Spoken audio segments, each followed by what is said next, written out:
nakikita eh.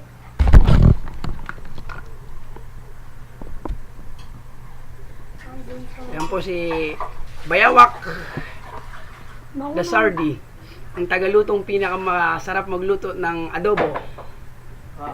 Ayan po siya ngayon, nasa kusina. Ano lulutuin mo, Bayaw? Bayaw, ano lulutuin mo? Orwataman, the best. Recipe. Ano recipe niyan?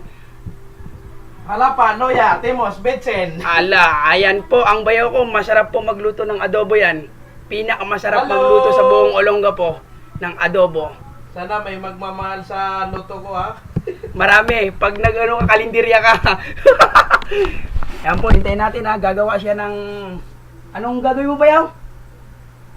Oo, malagaling yan. Oo. Tambon. Tambon na to.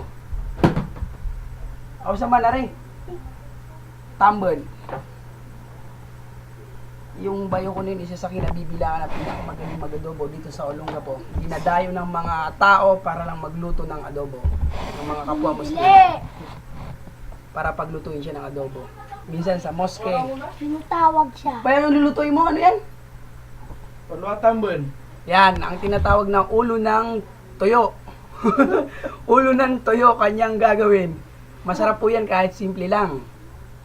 Pag si Bayaw ang nagluto niyan o kaya gumawa, talagang the best. Kinain ko nga na. Kaya pwede nyo kaming kontakin sa www.bayaw.com .tamban. Ayan, nandito po kami sa Olonga po, kung saan po kami nakatira dito sa... Uy! Nakakagulat mga kaibigan. Muntik na akong tamaan.